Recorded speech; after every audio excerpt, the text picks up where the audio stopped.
Good morning masters. ಎಲ್ಲ ಆತ್ಮಬಂಧುಗಳಿಗೂ ನಮಸ್ಕಾರ. ಬೆಳಗಿನ ಶುಭೋದಯ.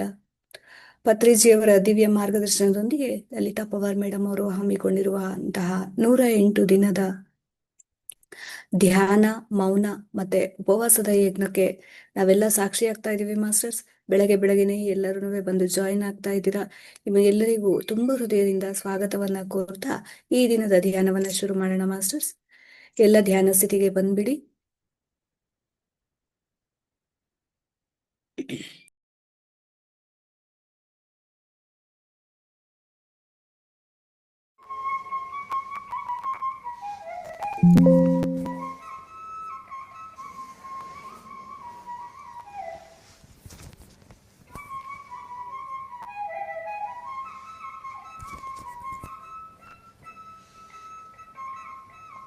ಕೈ ಬೆರಳುಗಳನ್ನು ಕ್ರಾಸ್ ಮಾಡಿ, ಕಾಲು ಕ್ರಾಸ್ ಮಾಡಿ, ಹಗುರವಾಗಿ ಕಣ್ಮುಚ್ಚಿ ಸಹಜವಾಗಿ ನಡೆಯುತ್ತಿರುವ ಉಸಿರಾಟದ ಮೇಲೆ ಗಮನ ಇರಲಿ.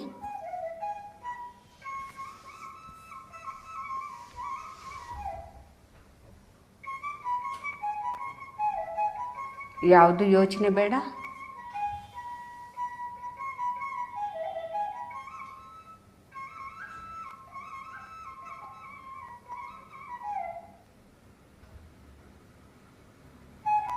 ಯೋಚನೆಗಳ ಹಿಂದೆ ಹೋಗೋದು ಬೇಡ.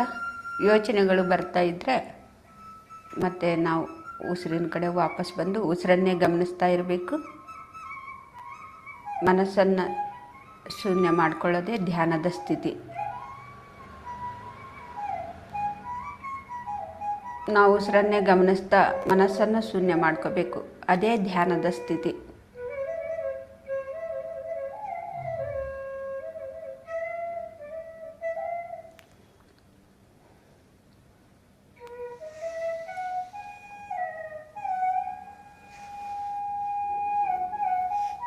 ಮಧ್ಯದಲ್ಲಿ ಯಾರೂ ಕೂಡ ಕಣ್ಣು ಬಿಡಬಾರ್ದು. ಒಂದ್ಸತಿ ನಾವು ಧ್ಯಾನಕ್ಕೆ ಕೂತ್ಕೊಂಡ್ರೆ ಧ್ಯಾನ ಆಗೋವರೆಗೂ ಕೂಡ ನಾವು ಕಣ್ಣು ಬಿಡಬಾರ್ದು. ಓಕೆ ಅನ್ನೋವರೆಗೂ ಕೂಡ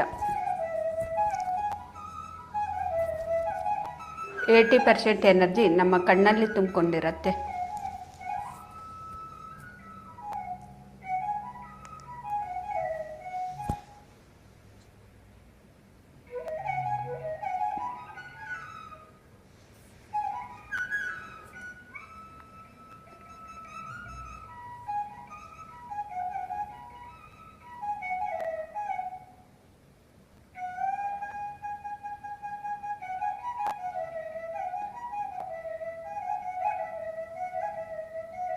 ಇಂಪಾದ ಸಂಗೀತವನ್ನು ಕೇಳ್ತಾ ಕೇಳ್ತಾ ನಾವೆಲ್ಲರೂ ಕೂಡ ಧ್ಯಾನ ಮಾಡೋಣ ಫ್ರೆಂಡ್ಸ್.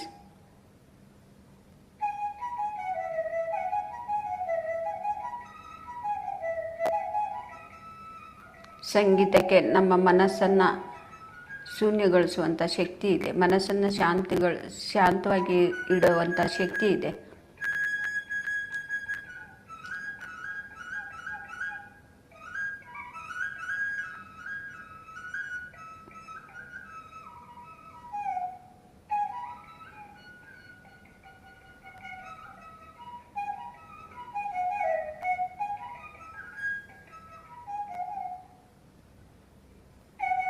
ಸಂಗೀತವನ್ನು ಕೇಳ್ತಾ ಇದ್ದರೆ ನಮ್ಮ ಮನಸ್ಸು ಆ ಕಡೆ ಈ ಕಡೆ ಎಲ್ಲೂ ಕೂಡ ಹೋಗೋದಿಲ್ಲ.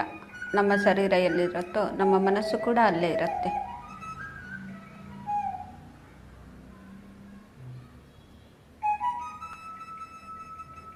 ಆಗ ನಾವು ಉಸಿರನ್ನು ಗಮನಿಸ್ತಾ ಇದ್ದರೆ ನಮ್ಮ ಮನಸ್ಸು ಉಸಿರಿನ ಜೊತೆಗೆ ಬೆರೆತ್ಕೊಳ್ಳುತ್ತೆ. ಹಾಗೆ ಉಸಿರಿನ ಜೊತೆಗೆ ಒಂದಾಗಿಬಿಡತ್ತೆ. ಉಸಿರಿನ ಜೊತೆಗೆ ಒಂದಾಗಿ ಪ್ರತಿಯೊಂದು ಕೂಡ ಕಲ್ತ್ಕೊಳ್ತಾ ಇರತ್ತೆ. ಒಳ್ಳೆಯದನ್ನು ಮಾತ್ರ ಕಲ್ತ್ಕೊಳ್ತಾ ಇರತ್ತೆ.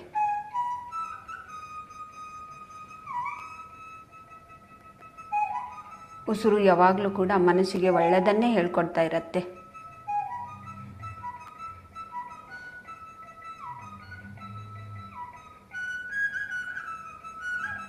ಉಸಿರು ನಮ್ಮ ಮನಸ್ಸಿಗೆ ಯಾವಾಗಲೂ ಕೂಡ ಕೆಟ್ಟದ್ದನ್ನು ಹೇಳ್ಕೊಡೋದಿಲ್ಲ, ಕೆಟ್ಟದ್ದನ್ನು ತೋರಿಸ್ಕೊಡೋದಿಲ್ಲ.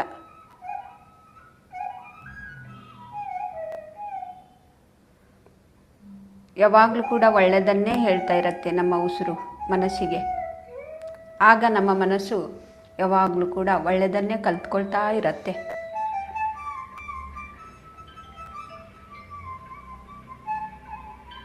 ಹಾಗಾಗಿ ನಾವು ಸಂಗೀತವನ್ನು ಕೇಳ್ತಾ ಕೇಳ್ತಾ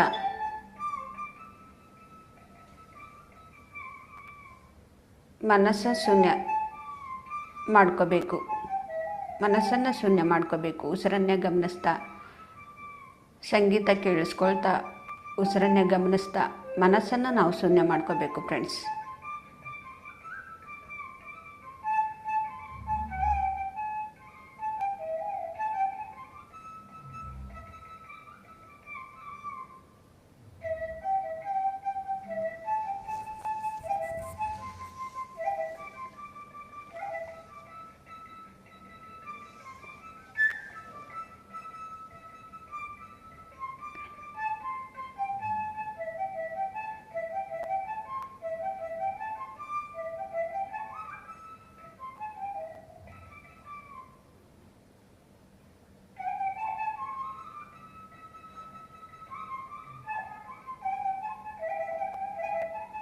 ಯಾವುದು ಕೂಡ ಯೋಚನೆ ಬೇಡ, ಆರಾಮಾಗಿ ನಾವು ಕೂತ್ಕೊಳ್ಳೋಣ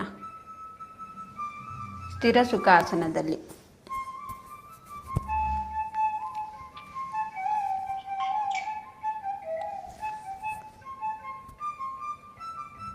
ನಮ್ಮ ಆಸನ ಸುಖವಾಗಿ ಇರಬೇಕು, ಏನೂ ಕೂಡ ಕಷ್ಟ ಇರಬಾರ್ದು. ಆರಾಮದಾಯಕವಾಗಿ ನಾವು ಕೂತ್ಕೊಂಡಿರಬೇಕು.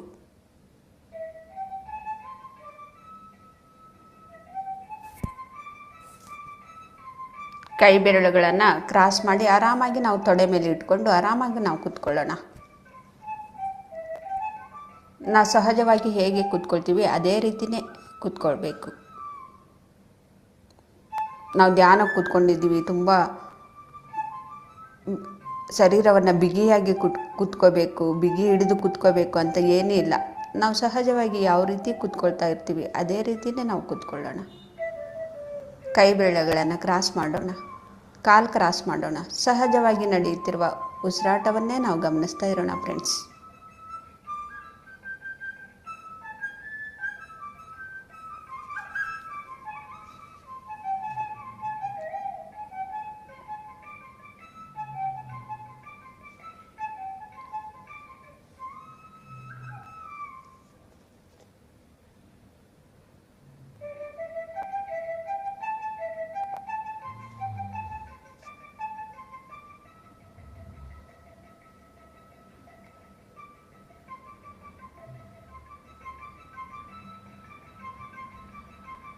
ನಾವು ಮನಸ್ಸಿನಲ್ಲಿ ಏನೇ ಒಂದು ಯೋಚನೆ ಇಟ್ಕೊಂಡು ಕೂತ್ಕೊಳ್ಳೋದು ಬೇಡ.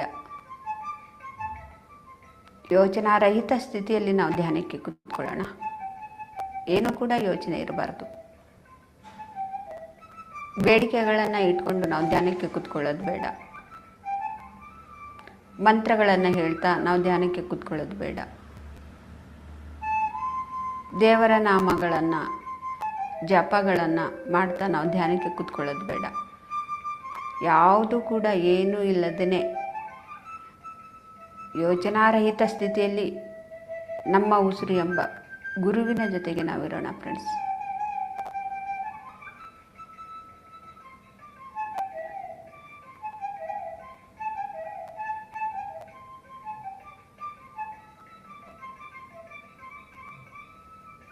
ನಮ್ಮ ಉಸಿರಿನಲ್ಲೇ ಅಗಾಧವಾದಂಥ ಒಂದು ಶಕ್ತಿ ಇದೆ.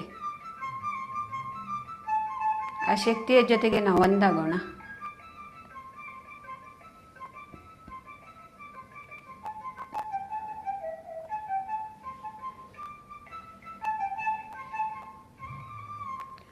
ಹಾಗೆ ಉಸಿರನ್ನೇ ಗಮನಿಸ್ತಾ ಇರಿ.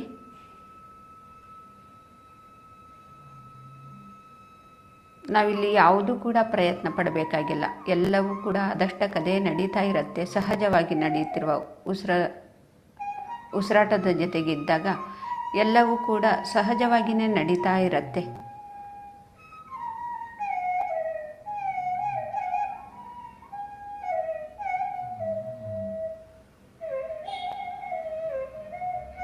ಆ ಸಹಜವಾಗಿ ನಡೀತಾ ಇರೋದನ್ನು ಕೂಡ ನಾವು ಗಮನಿಸ್ತಾ ಇರಬೇಕು ಅಷ್ಟೇ. ಏನು ನಡೀತಾ ಇದೆ ಅದನ್ನು ನಾವು ಗಮನಿಸ್ತಾ ಇರಬೇಕಷ್ಟೆ.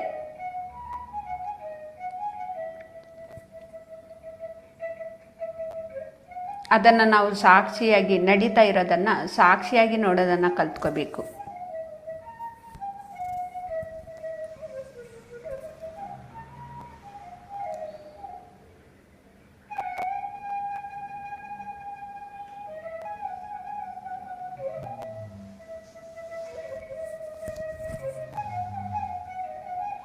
ಹೀಗೆ ನಾವು ನಮ್ಮ ಒಳಗಡೆ ಏನು ನಡೀತಾ ಇದೆ ಉಸಿರನ್ನು ಗಮನಿಸೋದ್ರಿಂದ, ಹೀಗೆ ನಾವು ಸಾಕ್ಷಿಯಾಗಿ ನೋಡೋದನ್ನೇ ನಾವು ಅಭ್ಯಾಸ ಮಾಡಬೇಕು.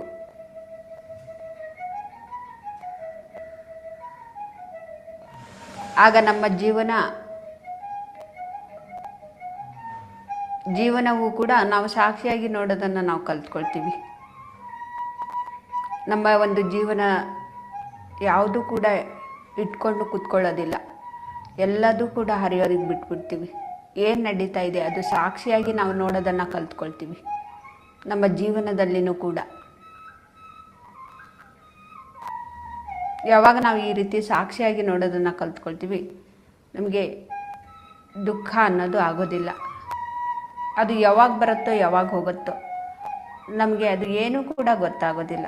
ಸಾಕ್ಷಿಯಾಗಿ ನೋಡೋದ್ರಿಂದ, ಮನಸ್ಸನ್ನು ಶೂನ್ಯ ಮಾಡಿಕೊಂಡು ಸಾಕ್ಷಿಯಾಗಿ ನೋಡೋದ್ರಿಂದ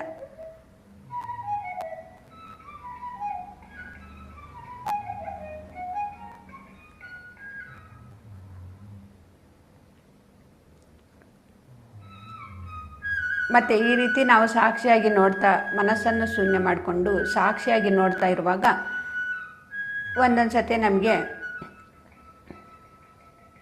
ಅಂತರಂಗದಿಂದ ಒಂದು ವಾಣಿಯನ್ನು ನಮಗೆ ಕೇಳಿಸ್ಕೊಳ್ತಾ ಇರತ್ತೆ.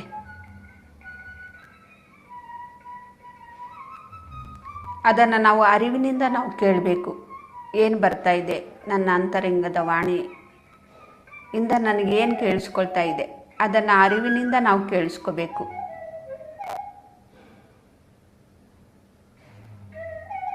ಇದು ಎಲ್ಲವೂ ಕೂಡ ಸಹಜವಾಗಿಯೇ ನಡೀತಾ ಇರುತ್ತೆ.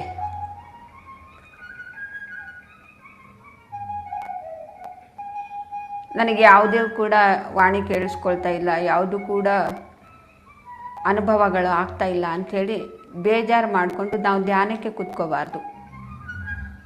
ಯಾವತ್ತೋ ಒಂದಿನ ಎಲ್ರಿಗೂ ಕೂಡ ಅನುಭವ ಆಗೇ ಆಗತ್ತೆ. ಯಾರು ಸಾಧನೆ ಯಾವ ರೀತಿ ಮಾಡ್ತಾ ಇರ್ತಾರೋ ಆ ರೀತಿ ಅವ್ರಿಗೆ ತಕ್ಕ ಫಲ ಸಿಕ್ಕೇ ಸಿಗತ್ತೆ.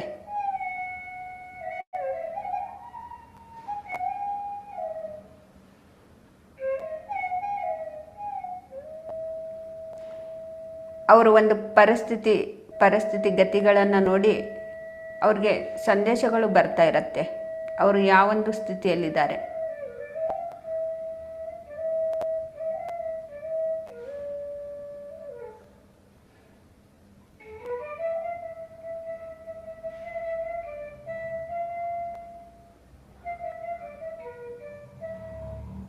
ಅವರ ಒಂದು ಸ್ಥಿತಿಗತಿಗಳನ್ನು ನೋಡಿ ಸಂದೇಶಗಳು ಎಲ್ರಿಗೂ ಕೂಡ ಬರ್ತಾ ಇರತ್ತೆ.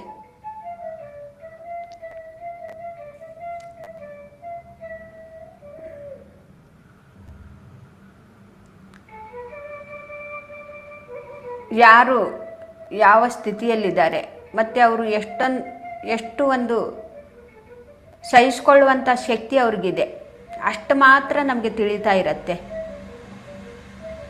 ಹಾಗಾಗಿ ಎಲ್ಲವೂ ಕೂಡ ಸಹಜವಾಗಿಯೇ ನಾವು ಮಾಡಬೇಕು ಅಂತ ನಾನು ಪದೇ ಪದೇ ಹೇಳ್ತಾ ಇರ್ತೀನಿ.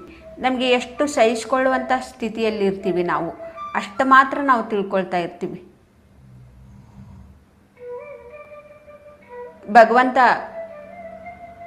ಒಂದು ಗುರು ನಮಗೆ ಎಷ್ಟು ಸಹಿಸ್ಕೊಳ್ಳುವಂಥ ಒಂದು ಶಕ್ತಿ ಇದೆ ಆ ಕೆಲಸ ಮಾತ್ರ ನಮಗೆ ಕೊಡ್ತಾ ಇರ್ತಾನೆ. ಮತ್ತು ನಮ್ಮ ಒಂದು ಅಂತರಂಗದಿಂದ ಆ ವಾಣಿಯನ್ನು ನಮಗೆ ಕೇಳಿಸ್ಕೊಳ್ತಾ ಇದೆ ಅಂದರೆ ನಾವು ಆ ಸ್ಥಿತಿಯಲ್ಲಿ ಮಾಡುವಂಥ ಸ್ಥಿತಿಯಲ್ಲಿ ನಾವು ಇದ್ದೀವಿ, ನಮಗೆ ಅದು ಸಾಧ್ಯವಾಗತ್ತೆ. ಯಾರಿಗೆ ಸಾಧ್ಯವಾಗುವಂಥ ಕೆಲಸಗಳು ಇರುತ್ತೆ ಅವ್ರಿಗೆ ಮಾತ್ರ ಅದು ಕೊಡ್ತಾ ಇರ್ತಾರೆ ಗುರು ಭಗವಂತ. ಆವಾಗ ಅದು ಕೇಳಿಸ್ಕೊಂಡು ಕೂಡ ನಾವು ಈ ಕೆಲಸ ನನ್ನ ಕೈಲೇ ಏನಾಗತ್ತೆ ಅಂಥೇಳಿ ನಾವು ಸುಮ್ಮನೆ ಇರಬಾರ್ದು.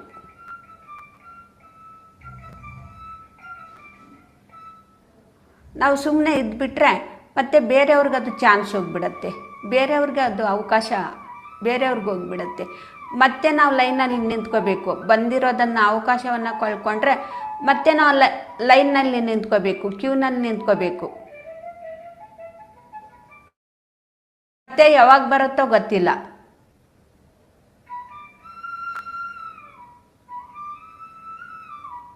ಹಾಗಾಗಿ ನಾವು ಉಸಿರನ್ನೇ ಗಮನಿಸ್ತಾ ನಮ್ಮ ಒಂದು ಅಂತರಂಗದಲ್ಲಿ ಏನು ವಾಣಿ ಕೇಳಿಸ್ಕೊಳ್ತಾ ಇದೆ, ನಮ್ಮ ಕೈಲಿ ಅದು ಮಾಡೋಕ್ಕಾಗ್ದೇನೆ ಇರಬಹುದು ಅಂತೇಳಿ ನಾವು ಅಂದ್ಕೊಂಡಿರ್ತೀವಿ, ನಮ್ಮ ಕೈಲಿ ಅದು ಆಗೋದಿಲ್ಲ ಅಂಥೇಳಿ. ಆದರೆ ನಮ್ಮ ಒಳಗಡೆ ಆ ವಾಣಿ ನಮಗೆ ಕೇಳಿಸ್ಕೊಳ್ತಾ ಇದೆ ಅಂದರೆ ಅದು ನಮಗೆ ಸಾಧ್ಯ ಇದೆ ಅಂತ ಅರ್ಥ.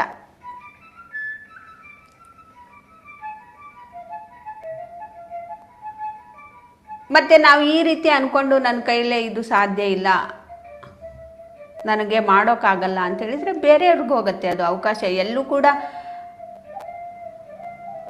ಗುರುಗಳು ಎಲ್ಲೂ ಕೂಡ ನಿಂತ್ಕೊಳ್ಳಲ್ಲ. ಯಾರು ಕಲಿಬೇಕು ಅಂತ ಅಂದ್ಕೊಳ್ತಿರ್ತಾರೆ ಅವ್ರು ಕಲಿಸ್ತಾ ಇರ್ತಾರೆ. ಯಾರು ನನಗೆ ಇವಾಗಲೇ ಬೇಡ ಅಂದರೆ ಮತ್ತೆ ಮುಂದಿನವ್ರಿಗೆ, ಯಾರು ಮತ್ತೆ ನಮ್ಮ ಹಿಂದೆ ಒಂದು ಲೈನಲ್ಲಿ ಕ್ಯೂನಲ್ಲಿ ನಿಂತ್ಕೊಂಡಿರ್ತಾರೆ ಅವ್ರಿಗೆ ಕೊಡ್ತಾರೆ ಅವಕಾಶ.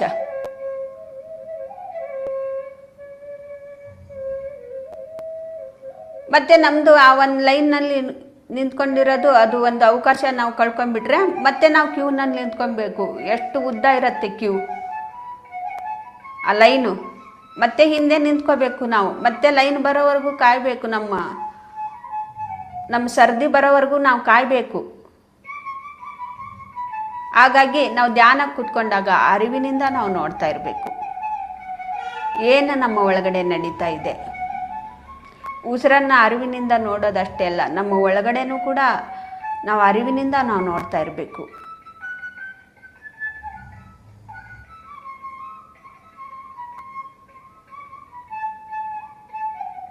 ನನ್ನ ಕೈಲೇ ಮಾಡೋಕ್ಕಾಗಲ್ಲ, ಇದು ಕಷ್ಟದ ಕೆಲಸ ಅಂಥೇಳಿ ನಾವು ಅಂದ್ಕೊಂಡ್ರೆ ಆ ಲೈನಿಂದ ನಾವು ಹೊರಗಡೆ ಬಂದುಬಿಡ್ತೀವಿ.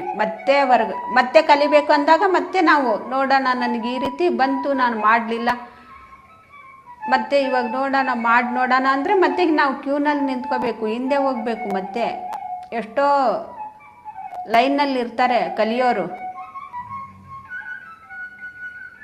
ತಪ್ಪನೇ ಇರೋರು ಎಷ್ಟೋ ಜನ ಇರ್ತಾರೆ ನಮ್ಮ ಹಾಗೆ.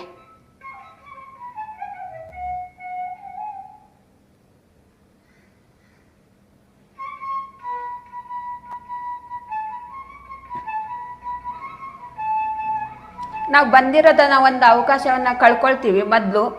ಆಮೇಲೆ ನನಗೇನು ಕೂಡ ಇಂಥದ್ದೆಲ್ಲ ಏನು ಕೂಡ ಆಶ್ಚರ್ಯಕರವಾದಂಥ ಘಟನೆಗಳು ಯಾವುದು ಕೂಡ ಆಗ್ತಾ ಇಲ್ಲ, ಯಾವುದು ಕೂಡ ಅನುಭವಗಳು ಆಗ್ತಾ ಇಲ್ಲ.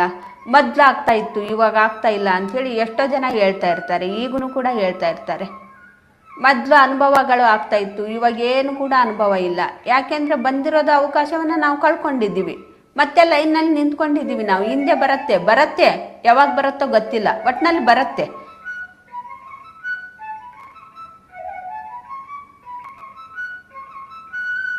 ಮೊದಲೇ ನಮಗೆ ಮಾಸ್ಟ್ರು, ನಮಗೆ ಭಗವಂತ ಗುರು ನಮಗೆ ಮೊದಲೇ ಚಾನ್ಸ್ ಕೊಟ್ಟಿರ್ತಾರೆ, ಇದನ್ನು ಮಾಡು ಅಂಥೇಳಿ. ನಾವು ಸೋಂಬೇರಿಗಳ ಥರ ಅಯ್ಯೋ ನಾನು ಇವಾಗ ಇದು ಎಲ್ಲ ಏನು ಮಾಡೋದು, ಇದು ಎಲ್ಲ ಮಾಡ್ಕೊಂಡು ಕೂತ್ಕೊಂಡ್ರೆ ನಮ್ಮ ಮನೆ ನೋಡ್ಕೊಳ್ಳೋರು ಯಾರು, ಗಂಡನಿಗೆ ಮಕ್ಕಳಿಗೆ ನೋಡ್ಕೊಳ್ಳೋರು ಯಾರು.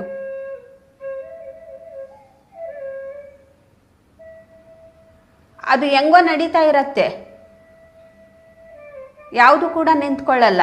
ನಾವು ಮಕ್ಕಳಿಗೂ ಕೂಡ ಚೆನ್ನಾಗಿ ನೋಡ್ಕೊಳ್ತೀವಿ, ಮನೆ ಕೆಲಸನೂ ಕೂಡ ನಾವು ಚೆನ್ನಾಗಿ ಮಾಡ್ತೀವಿ, ಯಾವುದು ಕೂಡ ನಿಂತ್ಕೊಳ್ಳಲ್ಲ ನಾವು ಒಪ್ಕೊಂಡ್ರೆ. ಎಲ್ಲದೂ ಕೂಡ ಅನುಕೂಲ ಮಾಡಿಕೊಡ್ತಾನೆ ಭಗವಂತ. ಎಲ್ಲದೂ ಕೂಡ ಸಾಧ್ಯ ಇರೋದಕ್ಕೇ ಅವ್ರು ನಮಗೆ ಹೇಳ್ಕೊಡ್ತಾ ಇರ್ತಾರೆ, ನಮ್ಮ ಒಂದು ಅಂತರಂಗದಿಂದ ಬಂದು ನಮಗೆ ತಿಳಿಸ್ಕೊಡ್ತಾ ಇರ್ತಾರೆ. ನಾವು ಅವಾಗ ಏನು ಮಾಡ್ತೀವಿ, ಬಂದಿರುವಂಥ ಅವಕಾಶವನ್ನು, ಮನೆ ಕೆಲಸ ಇದೆ, ಒಂದು ಚಿಕ್ಕ ವಿಷಯಕ್ಕೇನೆ ಆ ಕೆಲಸ ಇದೆ, ಈ ಕೆಲಸ ಇದೆ, ಇದನ್ನೆಲ್ಲ ನಾನು ಒಪ್ಕೊಂಡ್ರೆ ಮಾಡಲೇಬೇಕು, ಒಪ್ಕೊಳ್ಳೋದೇ ಬೇಡ ಅಂತೇಳಿ ನಾವು ಬಿಟ್ಬಿಡ್ತೀವಿ. ಅದೂ ಕೂಡ ನಡೆಯುತ್ತೆ, ಯಾವುದೂ ಕೂಡ ನಿಂತು ಹೋಗೋದಿಲ್ಲ. ಮತ್ತು ಮೊದಲಿಗಿಂತ ನಾವು ಇನ್ನೂ ಚೆನ್ನಾಗಿ ಹೊಂದ್ಕೊಂಡು ನಾವು ಮನೆ ಕೆಲಸವನ್ನು ಮಾಡಿ ಎಲ್ಲರ ಜೊತೆಗೂ ಕೂಡ ಇರ್ತೀವಿ. ಆ ರೀತಿ ನಮಗೆ ರೆಡಿ ಮಾಡ್ತಾರೆ.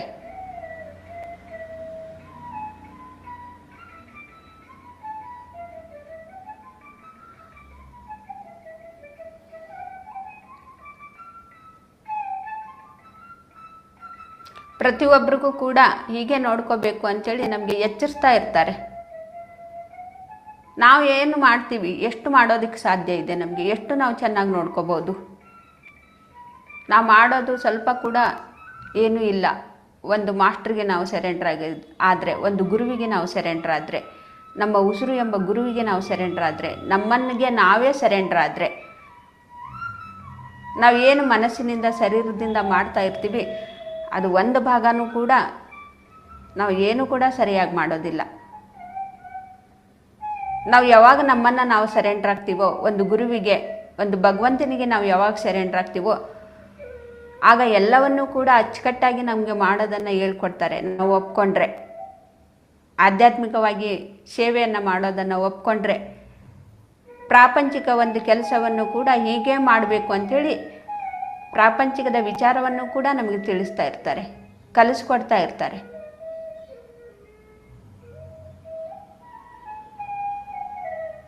ಎಲ್ಲರೂ ಕೂಡ ಹೀಗೇನೆ ಮಾಡೋದು, ಬಂದಿರೋದನ್ನು ಒಂದು ಅವಕಾಶವನ್ನು ಕಳ್ಕೊಂಡ್ಬಿಡ್ತಾರೆ.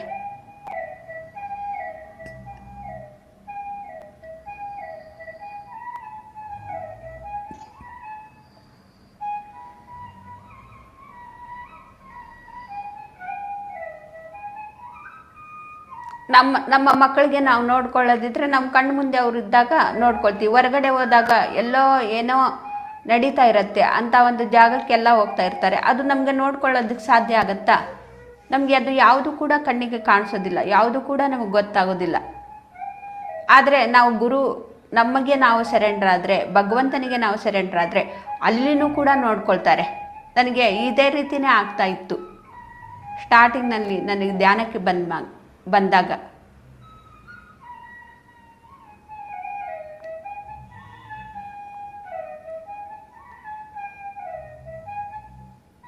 ನಾನು ಯಾವಾಗ ಈ ಒಂದು ಆಧ್ಯಾತ್ಮಿಕ ಸೇವೆಯನ್ನು ಮಾಡೋಕ್ಕೆ ಒಪ್ಕೊಂಡ್ನೋ ಆವಾಗ ನನ್ನ ಮಕ್ಕಳಿಗೂ ಕೂಡ ನಾನು ಚೆನ್ನಾಗಿ ನೋಡ್ಕೋಬೇಕು, ಇನ್ನೂ ಚೆನ್ನಾಗಿ ನೋಡ್ಕೋಬೇಕು ಅಂಥೇಳಿ ನನ್ನ ಒಂದು ಅಂತರಂಗದಿಂದನೇ ನನಗೆ ಬರ್ತಾ ಇತ್ತು. ಹೀಗೆ ಮಕ್ಕಳ ಜೊತೆಗೆ ಹೀಗೆ ಇರಬೇಕು, ಗಂಡನ ಜೊತೆಗೆ ಹೀಗೆ ಇರಬೇಕು, ಸಂಸಾರದಲ್ಲೇ ಇದ್ಕೊಂಡು ನಾವು ನಿರ್ವಾಣವನ್ನು ಕಾಣಬೇಕು ಅಂಥೇಳಿ.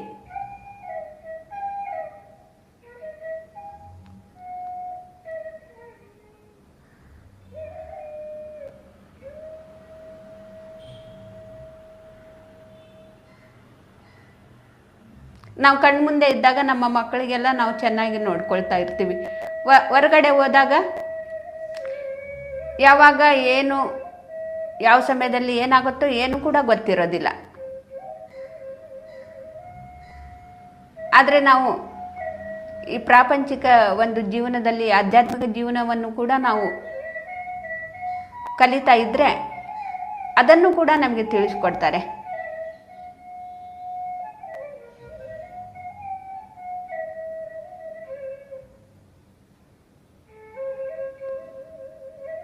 ನಾನು ಧ್ಯಾನಕ್ಕೆ ಬಂದು ಸ್ವಲ್ಪ ದಿನಕ್ಕೇನೆ ಈ ಘಟನೆ, ಇಂಥ ಒಂದು ಘಟನೆ ಎಷ್ಟೋ ಸತಿ ನಡೆದಿದೆ. ಗಂಡಾಂತರ ಬರುವಂಥ ಘಟನೆಗಳು ನನ್ನ ಮಕ್ಕಳ ಒಂದು ಇದರಲ್ಲಿ ಹೊರಗಡೆ ಹೋಗ್ತಾ ಇರ್ತಾರೆ. ಯಾವ ಸಮಯದಲ್ಲಿ ಏನಾಗುತ್ತೋ ಗೊತ್ತಿಲ್ಲ. ಯಾರಿಗೆ, ನಮ್ಮ ಮಕ್ಕಳಿಗೆ ಅಂತಲ್ಲ, ಅಷ್ಟೇ ಅಲ್ಲ, ಯಾರಿಗೆ ಬೇಕಾದರೂ ಏನು ಬೇಕಾದರೂ ಆಗ್ಬೋದು ಯಾವ ಸಮಯದಲ್ಲಿ.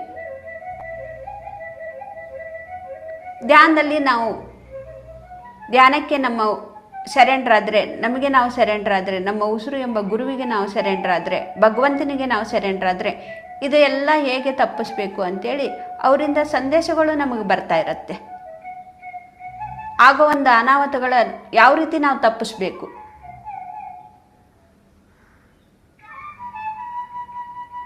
ನಾನು ಅದೇ ಫಸ್ಟ್ ಧ್ಯಾನಕ್ಕೆ ಬಂದಿದ್ದೀನಿ ರಾತ್ರಿ 2 ಗಂಟೆ 1:30 ಗಂಟೆ ಮಧ್ಯರಾತ್ರಿ. ನನ್ನ ಶರೀರ ಎಲ್ಲ ಶೇಕ್ ಆಗ್ತಾ ಇದೆ.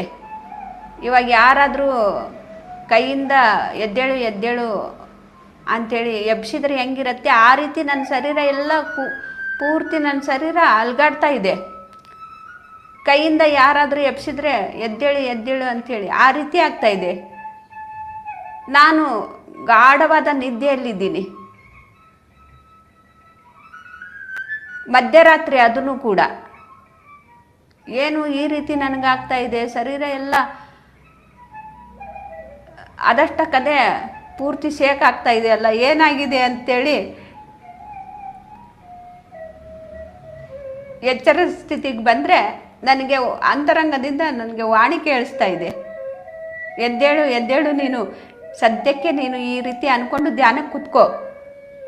ಏನೋ ಒಂದು ಗಂಡಾಂತರ ಒಬ್ರಿಗೆ ಆಗೋದಿದೆ ನಿಮ್ಮ ಮನೆಯಲ್ಲಿ, ಯಾವ ರೀತಿ ಅವರು ಮನೆಯಿಂದ ಆರಾಮಾಗಿ ಹೋಗಿದ್ದಾರೆ ಅದೇ ರೀತಿಯೇ ವಾಪಸ್ ಮನೆಗೆ ಬಂದು ಸೇರ್ಕೊಳ್ತಾರೆ ಅಂಥೇಳಿ ಒಂದು ಸಂಕಲ್ಪವನ್ನು ಇಟ್ಕೊಂಡು ನೀನು ಧ್ಯಾನ ಕೂತ್ಕೋಬೇಕು, ಬೇಗ ಎದ್ದೇಳು ಅನ್ನೋ ಥರ ನನ್ನ ಒಳಗಡೆಲಿಂದ ವಾಣಿ ನನಗೆ ಕೇಳಿಸ್ತಾ ಇದೆ. ನನಗೆ ಅವಾಗ ಏನೂ ಕೂಡ ಗೊತ್ತಿಲ್ಲ. ಆಯಿತು, ಧ್ಯಾನದಲ್ಲಿ ಬರ್ತಾ ಇದ್ದೆ, ಒಳಗಡೆಲಿಂತ್ರ ನನಗೆ ಶಬ್ದ. ಅವಾಗ ನಾನು ಧ್ಯಾನಕ್ಕೂ ಕೂಡ ಕೂತ್ಕೊಂಡಿಲ್ಲ ನೋಡಿ, ಗಾಢವಾದ ನಿದ್ದೆಗೆ ಹೋಗಿದ್ದೀನಿ ನಾನು. ನಿದ್ದೆಯಲ್ಲಿನೂ ಕೂಡ ಎಚ್ಚರಿಸ್ತಾ ಇದ್ದಾರೆ ಭಗವಂತ, ಎದ್ದೇಳು ಅಂತೇಳಿ.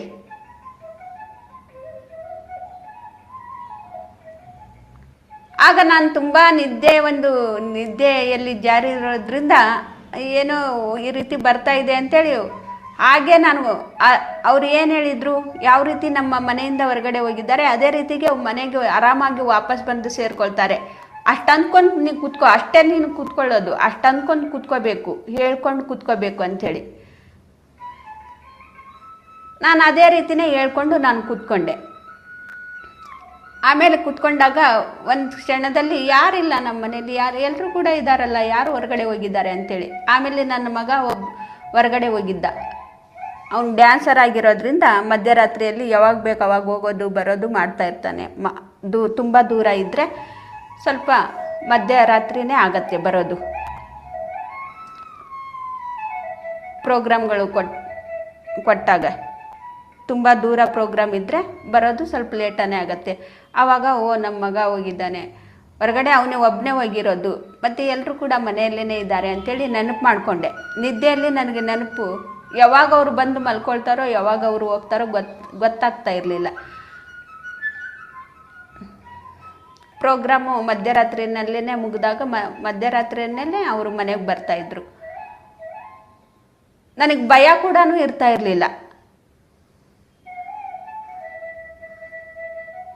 ಎಲ್ಲ ತಂದೆ ತಾಯಿಗಳು ಎಲ್ಲಿದ್ದೀಯಾ, ಎಲ್ಲರೂ ನಮ್ಮ ಹುಡುಗರು ಹೇಳ್ತಾ ಇದ್ರು, ಎಲ್ಲ ಮನೆಯಲ್ಲಿನೂ ಕೂಡ ಅವರು ಅಮ್ಮ ಫೋನ್ ಮಾಡಿ ಕೇಳ್ತಾ ಇರ್ತಾರೆ, ಎಷ್ಟು ಗಂಟೆಗೆ ಬರ್ತೀಯಾ, ಯಾವಾಗ ಬರ್ತೀಯಾ, ಎಲ್ಲಿದ್ದೀಯಾ ಅಂಥೇಳಿ 100 ಸತಿ ಫೋನ್ ಮಾಡ್ತಾ ಇರ್ತಾರೆ.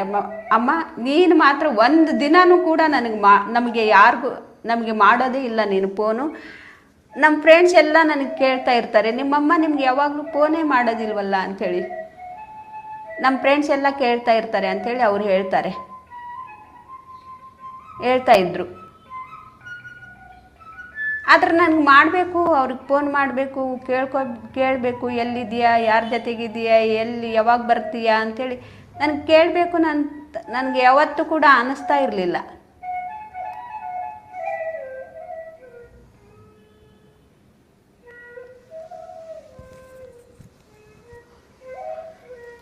ಆವಾಗ ನಾನು ಆ ರೀತಿ ಅಂದ್ಕೊಂಡು ನಾನು ಧ್ಯಾನಕ್ಕೆ ಕೂತ್ಕೊಂಡೆ. ಅವರು ಯಾವ ರೀತಿ ಆರಾಮಾಗಿ ಹೊರಗಡೆ ಹೋಗಿದ್ದಾನೆ ಅದೇ ರೀತಿಯೇ ಆರಾಮಾಗಿ ಮನೆಗೆ ಬಂದು ಸೇರ್ಕೊಳ್ತಾನೆ ಅಂಥೇಳಿ ಇಷ್ಟೇ. ನಾನು ಇಷ್ಟು ಹೇಳ್ಕೊಂಡಿರೋದಷ್ಟೇ, ಮತ್ತೆ ಹಂಗೆ ಮಲ್ಕೊಂಡ್ಬಿಟ್ಟಿದ್ದೀನಿ. ಆ ಒಂದು ಮಾತು ಹೇಳಿ ನಾನು ಮತ್ತೆ ಯಾವಾಗ ಮಲ್ಕೊಂಡಿದ್ದೀನೋ ಏನೋ, ನಾನು ಹಂಗೆ ಮಲ್ಕೊಂಡ್ಬಿಟ್ಟಿದ್ದೀನಿ. ಮತ್ತು ಬೆಳಿಗ್ಗೆ ಆದಮೇಲೆನೂ ಕೂಡ ನನಗೆ ನೆನಪೇ ಇಲ್ಲ.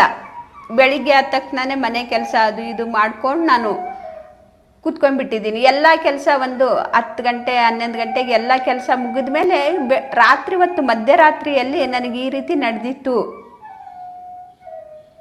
ಅವಾಗ ನಾನು ನೆನಪು ಮಾಡ್ಕೊಳ್ತಾ ಇದ್ದೀನಿ, ಮಧ್ಯರಾತ್ರಿ ಎಲ್ಲ ಈ ರೀತಿ ನನಗೆ ಈ ರೀತಿ ಎಚ್ಚರಿಸಿರೋದು, ಧ್ಯಾನಕ್ಕೆ ಕೂತ್ಕೊ ಅಂತ ಹೇಳಿರೋದು, ಇದೆಲ್ಲ ನಡೀತು ಅಂಥೇಳಿ.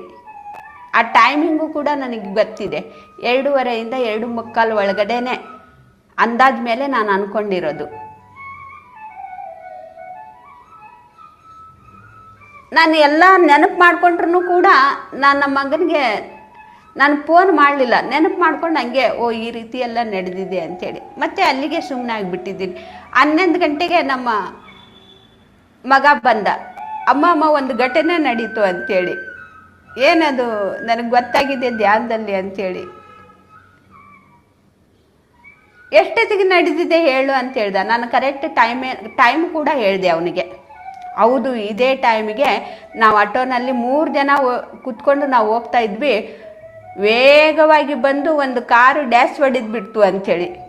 3-4 ರೌಂಡು ಆಟೋ 3-4 ರೌಂಡು ಹೊಡೆದು ಅದು 3-4 ರೌಂಡ್ ಸುತ್ತಿ ಬಿದ್ದರೂ ಕೂಡ ನಾವು 3 ಜನನೂ ಅದರಲ್ಲೇ ಇದ್ದೀವಿ. ಡ್ರೈವರ್ ಕೂಡ ಅದರಲ್ಲೇ ಇದ್ದಾರೆ.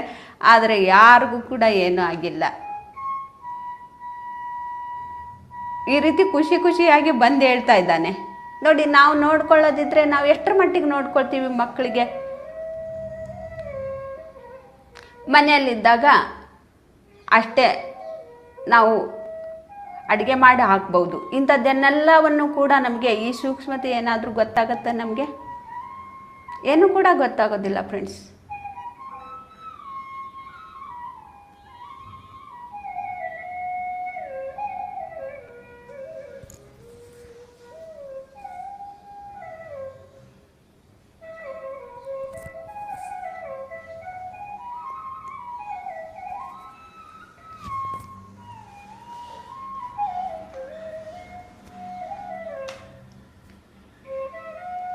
ಸಹಜವಾಗಿ ನಡೆಯುತ್ತಿರುವ ಉಸಿರಾಟವನ್ನೇ ಗಮನಿಸ್ತಾ ಇರೋಣ.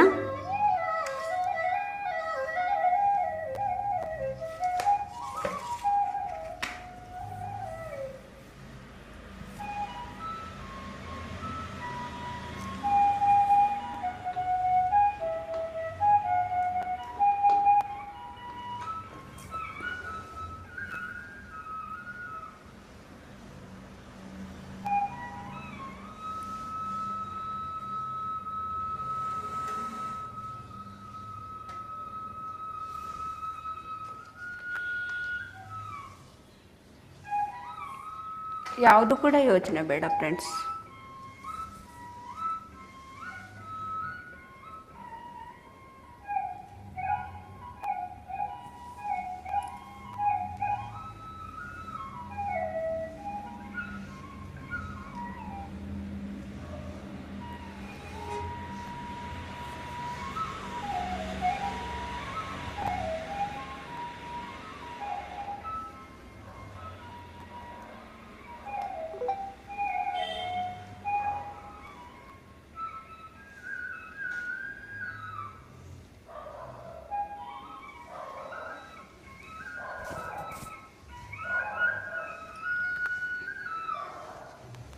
ಇಂಥ ಒಂದು ಸೂಕ್ಷ್ಮತೆ ನಮಗೆ ಯಾರಿಗೂ ಕೂಡ ಗೊತ್ತಾಗೋದಿಲ್ಲ. ಹಾಗಾಗಿ ನಾವು ದಿನಾಲೂ ಕೂಡ ನಾವು ಧ್ಯಾನ ಮಾಡಬೇಕು. ನಮ್ಮ ಜೊತೆಗೆ ನಾವು ಇರಬೇಕು. ನಮ್ಮ ಒಳಗಡೆ ಏನು ನಡೀತಾ ಇದೆ ಎಲ್ಲವೂ ಕೂಡ ನಾವು ಅರಿವಿನಿಂದ ನೋಡೋದನ್ನು ಕಲ್ತ್ಕೋಬೇಕು. ಕೇವಲ ಉಸಿರನ್ನು ಗಮನಿಸೋದನ್ನು ಹೇಳಿದರೆ ಅಷ್ಟು ಮಾತು ಮಾಡಿ ನಾವು ಎದ್ದೇಳೋದಲ್ಲ. ನಮ್ಮ ಒಳಗಡೆ ಏನು ನಡೀತಾ ಇದೆ ಅದನ್ನು ಕೂಡ ನಾವು ಅರಿವಿನಿಂದ ನಾವು ನೋಡ್ತಾ ಇರಬೇಕು.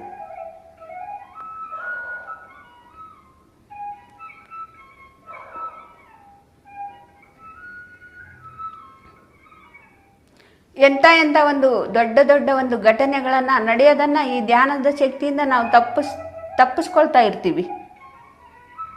ಧ್ಯಾನ ಅಂದರೆ ಅಷ್ಟು ಸುಲಭ, ನಾವು ತುಂಬ ಒಂದು ಇದು ಅಂತ ಅಂದ್ಕೊಳ್ಬಿಡ್ತೀವಿ. ಧ್ಯಾನ ಅಂದರೆ ಏನು? ಧ್ಯಾನ ಯಾಕೆ ಮಾಡಬೇಕು?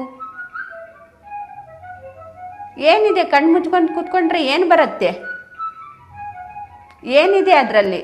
ಕೆಲಸ ಇಲ್ಲದೆ ಇರೋರು ಅಂತ ಕೆಲಸ ಇರೋದಿಲ್ವಲ್ಲ ಅಂಥವ್ರು ಅದು ಮಾಡೋದು ಧ್ಯಾನ. ಕೆಲಸ ಇರೋರಿಗೆಲ್ಲ ಅದು ಸೋಂಬೇರಿಗಳಿಗೆ ಧ್ಯಾನ ಬೇಕು ಅಂಥೇಳಿ ನಾವೆಲ್ಲ ಅಂದ್ಕೊಳ್ತಾ ಇರ್ತೀವಿ. ಏನು ಕೆಲಸ ಇಲ್ಲದೆ ಇರೋರು, ಕೆಲಸ ಮಾಡೋದಕ್ಕೆ ಇಷ್ಟ ಇಲ್ಲದೆ ಇರೋರು ಕಣ್ಣು ಮುಚ್ಕೊಂಡು ಕೂತ್ಕೊಳ್ತಾರೆ. ಧ್ಯಾನ ಮಾಡಿದರೆ ಎಲ್ಲ ಬಂದ್ಬಿಡತ್ತಾ? ಕಣ್ಣು ಮುಚ್ಕೊಂಡು ಕೂತ್ಕೊಂಡ್ರೆ ಏನು ಬರುತ್ತೆ? ಕೆಲಸ ಮಾಡೋದ್ರಿಂದ ಬರುತ್ತೆ. ಕಣ್ಣು ಮುಚ್ಕೊಂಡು ಕೂತ್ಕೊಂಡ್ರೆ ನಿನಗೆ ಹಣ ಬಂದ್ಬಿಡತ್ತಾ? ದುಡ್ಡು ಬಂದ್ಬಿಡತ್ತಾ? ಈ ರೀತಿ ನಾವು ಅಂದ್ಕೊಳ್ತಾ ಇರ್ತೀವಿ. ಧ್ಯಾನ ಮಾಡೋರಿಗೆ, ಧ್ಯಾನ ಮಾಡಿಸ್ತಾ ಇರೋರಿಗೆ ನೋಡಿ ಈ ರೀತಿ ನಾವು ಅಂದ್ಕೊಳ್ತಾ ಇರ್ತೀವಿ.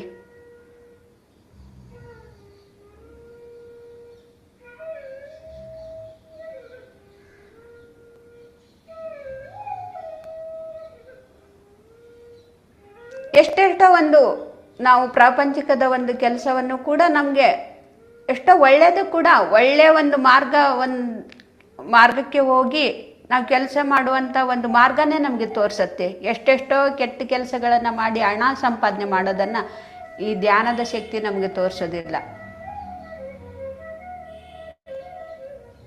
ನ್ಯಾಯವಾಗಿಯೇ ಸತ್ಯದಿಂದ ಧರ್ಮದಿಂದ ಜೀವಿಸ್ತಾ ಹಣವನ್ನು ಸಂಪಾದನೆ ಮಾಡಿ ಆ ಹಣದಿಂದ ಬಂದಂತಹ ಏನು ನಮಗೆ ಬಂದಿದೆ ಅದು ಎಲ್ಲವೂ ಕೂಡ ಒಳ್ಳೆಯದಕ್ಕೋಸ್ಕರನೇ ಆಗ್ತಾ ಇರತ್ತೆ, ಒಳ್ಳೆಯದಾಗೆ ನಡೀತಾ ಇರತ್ತೆ.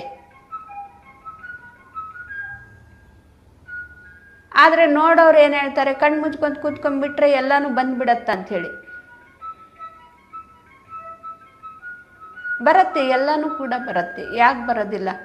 ಪ್ರಾಪಂಚಿಕದ ಒಂದು ಆಸ್ತಿ ಜೊತೆಗೆ ನಮಗೆ ಆಧ್ಯಾತ್ಮಿಕ ಆಸ್ತಿನೂ ಕೂಡ ನಾವು ಸಂಪಾದನೆ ಮಾಡ್ಕೊಳ್ತೀವಿ. ಕಣ್ಣು ಮುಚ್ಕೊಂಡು ಕೂತ್ಕೊಂಡ್ರೆ ನಮ್ಮ ಉಸಿರು ಎಂಬ ಗುರುವಿನ ಜೊತೆಗೆ ಇದ್ದಾಗ.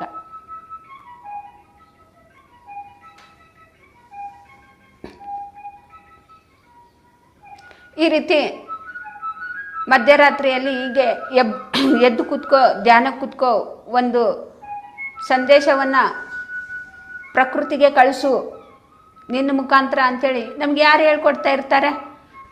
ಏನಾದರೂ ಈ ರೀತಿ ಘಟನೆಗಳನ್ನು ನೋಡಿದರೆ ಅಯ್ಯೋ ಎಂಥ ಒಂದು ಹಣೆ ಬಾರ ನೋಡು ಅಂಥೇಳಿ ಹಣೆ ಬಾರಕ್ಕೆ ನಾವು ಹಾಕಿಬಿಡ್ತೀವಿ. ಹಣೆ ಬಾರ ಸರಿ ಇಲ್ಲ, ಹಣೆ ಬಾರಕ್ಕೆ ನಾವು ಹಾಕಿಬಿಡ್ತೀವಿ ಅಪವಾದವನ್ನು. ಅಲ್ಲಿನೂ ಕೂಡ ನಾವು ಬಿಡೋದಿಲ್ಲ.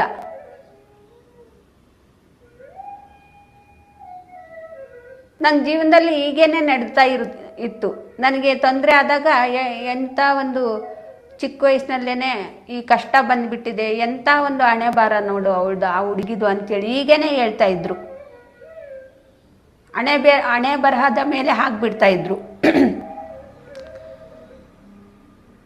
ಯಾರು ಕೂಡ ನನಗೇನು ಕೂಡ ಹೇಳಿಲ್ಲ. ನಿನ್ನ ಕಷ್ಟ ನಿನ್ನ ಮುಖಾಂತರನೇ ಬಂದಿದೆ, ಉಸಿರು ಎಂಬ ಗುರುವಿನ ಜೊತೆಗಿದ್ದು ನಿನ್ನ ಕಷ್ಟವನ್ನು ನೀನು ಪರಿಹಾರ ಮಾಡ್ಕೊ ಅಂಥೇಳಿ. ಮತ್ತು ಇಂಥ ಒಂದು ಘಟನೆಗಳನ್ನು ನಡೆಯೋದು ಯಾವುದರಿಂದ ತಪ್ಪು ಹೋಗುತ್ತೆ?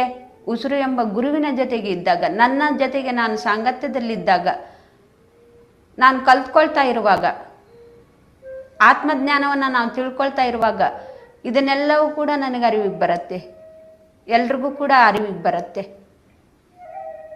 ನೋಡಿ, ಮಧ್ಯರಾತ್ರಿಯಲ್ಲಿ ಆ ರೀತಿ ಘಟನೆ ನಡೆಯುತ್ತೆ ಅಂಥೇಳಿ ಕೇವಲ ಯಾರು ಪ್ರಾಪಂಚಿಕವಾಗಿ ಜೀವಿಸ್ತಾ ಇರ್ತಾರೋ ಅವ್ರಿಗಿದು ಎಲ್ಲ ಗೊತ್ತಾಗತ್ತಾ? ಏನೂ ಕೂಡ ಗೊತ್ತಾಗೋದಿಲ್ಲ. ಏನೋ ಒಂದು ದುರ್ಘಟನೆ ನಡೆದ ಮೇಲೆ ಅಯ್ಯೋ ಅಂಥ ದುರ್ಘಟನೆ ನಡೆದ್ಬಿಡ್ತು ಅಂಥೇಳಿ ಅದು ನಡೆಯೋದಕ್ಕಿಂತ ಮೊದಲೇ ನಮ್ಗೆ ಇಲ್ಲಿ ಗೊತ್ತಾಗತ್ತಲ್ವಾ, ಅದನ್ನು ನಾವು ತಪ್ಪಿಸ್ಬೋದಲ್ವಾ ಅಂಥ ಒಂದು ಘಟನೆಗಳನ್ನು ನಡೆಯೋದು.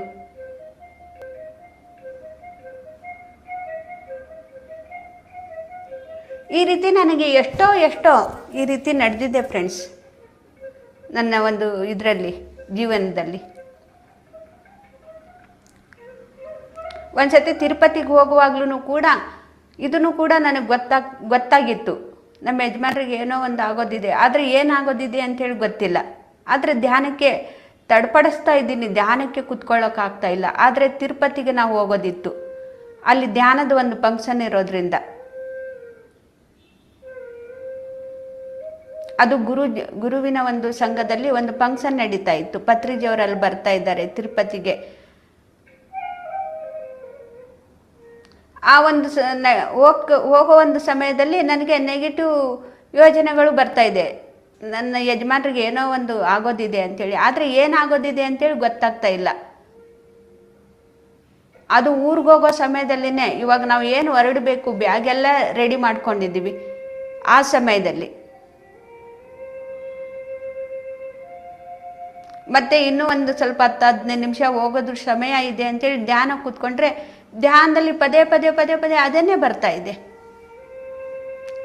ಆವಾಗ ನನಗೇನ ಧ್ಯಾನದಲ್ಲಿ ಏನು ಸಂದೇಶ ಕೊಟ್ಟರು, ಯಾವ ರೀತಿ ಸತಿ ಸಾವಿತ್ರಿ ಅವರ ಗಂಡನಿಗೆ ಉಳಿಸೋದಕ್ಕೋಸ್ಕರ ಯಾವ ರೀತಿ ಒಂದು ಸಾಧನೆಯನ್ನು ಮಾಡಿ ಗಂಡನನ್ನು ಉಳಿಸ್ಕೊಂಡ್ಲೋ, ಅದೇ ರೀತಿಯೇ ಸತಿ ಸಾವಿತ್ರಿ ಥರ ನೀನು ಕೂಡ ಗಂಡನನ್ನು ಉಳಿಸ್ಕೋಬಹುದು, ಧ್ಯಾನ ಮಾಡು, ನನ್ನ ಗಂಡನಿಗೆ ಏನೂ ಆಗೋದಿಲ್ಲ ಅಂಥೇಳಿ ಈ ರೀತಿ ಕೂತ್ಕೊಂಡು ಧ್ಯಾನ ಮಾಡು ಅಂಥೇಳಿ. ನಾನು ಅದೇ ರೀತಿ ನನಗೇನು ಕೂಡ ಗೊತ್ತಿಲ್ಲ ಆವಾಗ ಈ ರೀತಿ ಅಂದ್ಕೋಬೇಕು ಅಂಥೇಳಿ. ಎಲ್ಲವೂ ಕೂಡ ಅದಷ್ಟಕ್ಕದೇ ಬರ್ತಾ ಇದೆ, ಈ ರೀತಿ ಅಂದ್ಕೊಂಡು ಕೂತ್ಕೋಬೇಕು ಅಂಥೇಳಿ. ಆ ರೀತಿ ನಾನು ಅಂದ್ಕೊಂಡು ಕೂತ್ಕೊಂಡೆ. ಇವಾಗ ಹೋಗೋ ಸಮಯ ಬಂತು, ಅಲ್ಲಿ ಟ್ರೈನ್ಗೆ ಟೈಮ್ ಆಗುತ್ತೆ, ಹೋಗಬೇಕು ಅಂಥೇಳಿ ಎದ್ದು ಟಿಕೆಟನ್ನು ತಗೊಂಡು ನಮ್ಮ ಯಜಮಾನರು ನಾನು ಒಂದು ಹೆಜ್ಜೆ ಮುಂದೆ, ಅವರು ಒಂದು ಹೆಜ್ಜೆ ಮುಂದೆ ಅಷ್ಟೇ. ಮೇಲಿರೋ ಒಂದು ಮರದ ಒಂದು ಟೊಂಗಿಯನ್ನು ಅವ್ರ ಮೇಲೆ ನೆತ್ತಿ ಮೇಲೇ ಬಿತ್ತು. ಆ ದೃಶ್ಯವನ್ನು ನಾನು ಕಣ್ಣಾರೆ ನೋಡಿಬಿಟ್ಟಿದ್ದೀನಿ. ಎಷ್ಟೋ ದಿನಗಳ ವರ್ಷಗಳು ಕೂಡ ನನಗೆ ಭಯ ಕೂಡ ಇತ್ತು ಆ ದೃಶ್ಯನ ನಾನು ಕಣ್ಣಿಂದ ನೋಡಿದಾಗ.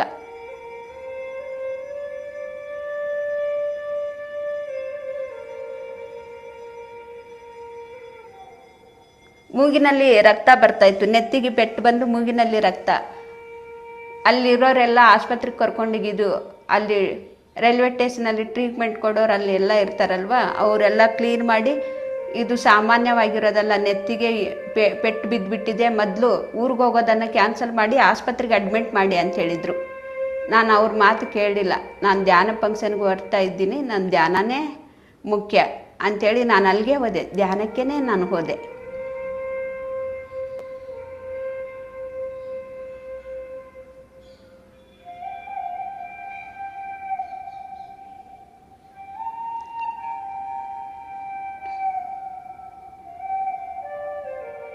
ಮತ್ತೆ ಇನ್ನೊಂದು ಅರ್ಧ ಗಂಟೆ ಸಮಯ ಇದೆ, ಟ್ರೈನ್ ಬರೋದು, ನಿಮ್ಮ ಯಜಮಾನರಿಗೆ ಧ್ಯಾನಕ್ಕೆ ಕುಂದಿರಿಸು ಅಂಥೇಳಿ ನನ್ನ ಒಳಗೆ ಒಂದು ಸಂದೇಶ ಬಂತು. ಆವಾಗ ನಮ್ಮ ಯಜಮಾನರಿಗೆ ನಾನು ಹೇಳಿದೆ, ನೀವು ಇವಾಗ ಧ್ಯಾನಕ್ಕೆ ಕೂತ್ಕೊಳ್ಳಿ, ಇನ್ನೂ ಅರ್ಧ ಗಂಟೆ ಇದೆ, ಸಮಯ ಇದೆ, ಟ್ರೈನ್ ಬರೋದು ಅಂಥೇಳಿ. ಅವರು ಕೂತ್ಕೊಂಡ್ರು, ಧ್ಯಾನಕ್ಕೆ ಕೂತ್ಕೊಂಡ್ರು.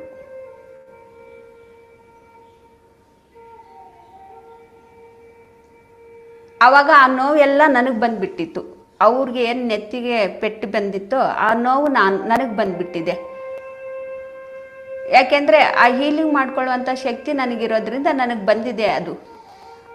ಆ ನೋವು ನನಗೆ ಯಾಕೆ ಬಂದಿದೆ ಅಂತೇಳಿ ನನಗೇನು ಕೂಡ ಗೊತ್ತಾಗ್ತಾ ಇಲ್ಲ. ನಮ್ಮ ಯಜಮಾನ್ರಿಗೆ ಕೇಳ್ತಾ ಇದ್ದೀನಿ ನಾನು, ನೀವು ಚೆನ್ನಾಗಿದ್ದೀರಾ, ಆರಾಮಾಗಿದ್ದೀರಾ, ಏನೂ ನೋವಿಲ್ಲ ತಾನೇ ಅಂತೇಳಿ. ಅವ್ರು ನನಗೇನೇನೂ ನೋವಿಲ್ಲ, ನಾನು ಆರಾಮಾಗಿದ್ದೀನಿ ಅಂತವ್ರು ಅವ್ರು ನಗ್ತಾ ನಗ್ತಾ ಹೇಳ್ತಾ ಇದ್ದಾರೆ. ಆದರೆ ಆ ನೋವು ನನಗೆ ಬಂದಿದೆ. ಮತ್ತು ತಿರುಪತಿಗೆ ಹೋಗಿ ಒಂದು ಗುರುವಿನ ಸಾಂಗತ್ಯದಲ್ಲಿ ಧ್ಯಾನಕ್ಕೆ ಕೂತ್ಕೊಂಡಾಗ ಎಷ್ಟು ಭಯಂಕರವಾದಂತಹ ನೋವದು.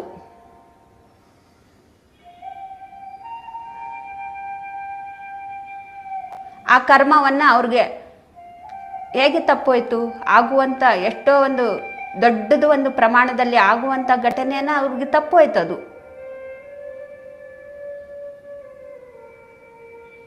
ಮತ್ತು ನಾನು ಒಂದು ಗುರುವಿನ ಒಂದು ಸಂಘದಲ್ಲಿ ಇದ್ದು ಧ್ಯಾನವನ್ನು ಮಾಡಿ ಅದನ್ನು ನನ್ನನ್ನು ನಾನು ಹೀಲಿಂಗ್ ಮಾಡಿಕೊಂಡೆ.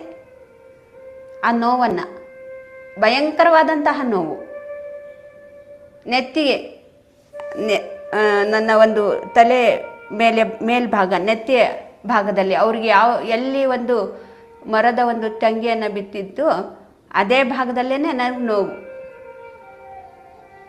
ಭಯಂಕರವಾದಂತಹ ನೋವು. ಆ ನೋವು ಕಂಟ್ರೋಲ್ ಮಾಡ್ಕೊಳ್ಳೋಕ್ಕೆ ಆಗ್ತಾ ಇಲ್ಲ, ಅಷ್ಟೊಂದು ಭಯಂಕರವಾದಂತಹ ನೋವು. ಮತ್ತೆ ಒಂದು ಗುರುವಿನ ಸಾಂಗತ್ಯದಲ್ಲಿ ಇದ್ದು ಅವರು ಒಂದು ಧ್ಯಾನವನ್ನು ಮಾಡಿಸ್ತಾ ಇರುವಾಗ ಧ್ಯಾನಕ್ಕೆ ಕೂತ್ಕೊಂಡು ಅದನ್ನು ನಾನು ಹೀಲಿಂಗ್ ಮಾಡಿಕೊಂಡೆ.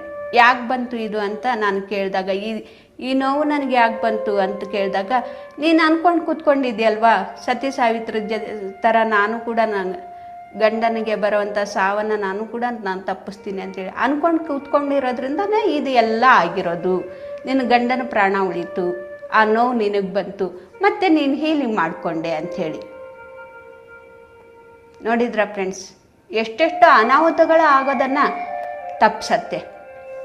ಮತ್ತು ನಾನು ಇದು 2012ಕ್ಕೆ ನಡೆದಿರೋದು.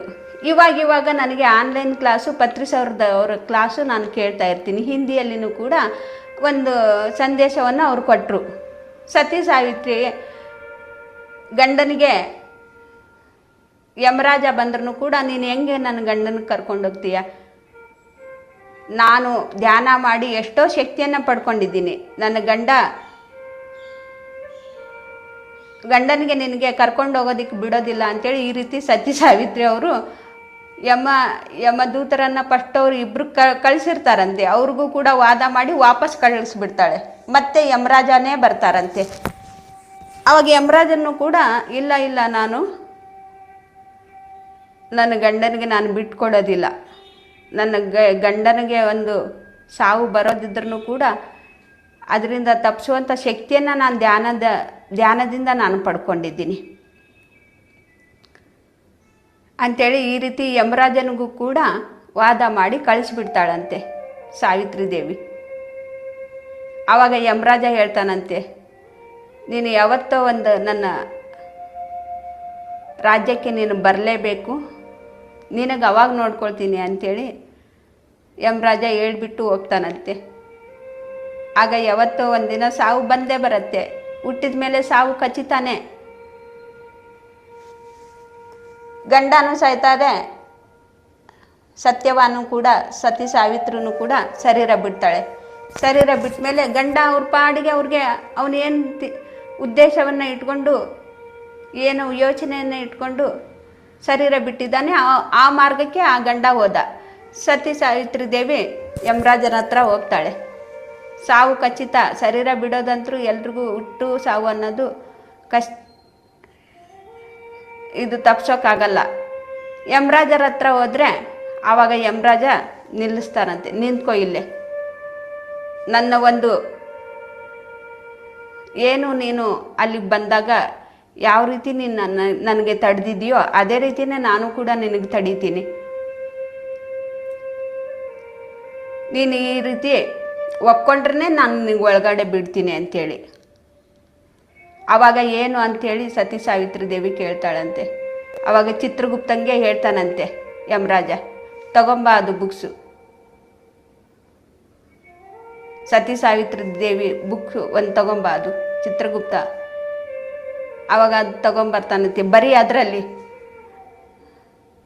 3 ಜನ್ಮದವರೆಗೂ ಕೂಡ ಮದುವೆ ಆಗಬೇಕು, ಗಂಡ ಸತ್ತೋಗ್ಬಿಡ್ಬೇಕು, ಆ ರೀತಿ ಬರೀ ಅದರಲ್ಲಿ ಅಂಥೇಳಿ. ಆ ರೀತಿ ನಡೆದಿದೆ ಸತಿ ಸಾವಿತ್ರಿ ಜೊತೆಗೆ ಆ ರೀತಿ ನಡೆದಿದೆ ಅಂಥೇಳಿ. ನಾನು ತಕ್ಷಣವೇ ಅಂದ್ಕೊಂಡೆ, ಕ್ವಶನ್ ಹಾಕ್ಕೊಂಡೆ. ಪತ್ರಿ ಸರ್ ಅವ್ರಿಗೆ ನಾನು ಧ್ಯಾನದಲ್ಲೇ ಕೂತ್ಕೊಂಡು ಅದು ಕೇಳಿತು, ಅದನ್ನು ನಾನು ಕಿವಿಗೆ ಬಿತ್ತು ನನಗೆ ಆ ವಿಷಯ. ಪತ್ರಿ ಸರ್ ಅವರೇ ನನಗೆ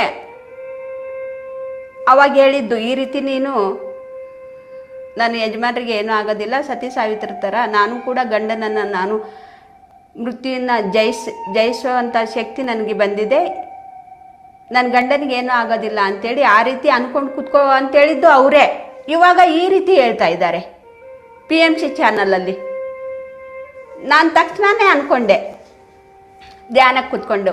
ಆವಾಗ ನನಗೆ ಆ ರೀತಿ ಸಂದೇಶವನ್ನು ಕೊಟ್ಟಿದ್ದೀರಾ, ಇವಾಗ ಇಲ್ಲಿ PMC ಚಾನಲಲ್ಲಿ ಈ ರೀತಿ ಹೇಳ್ತಾ ಇದ್ದೀರಲ್ಲ ಅಂಥೇಳಿ.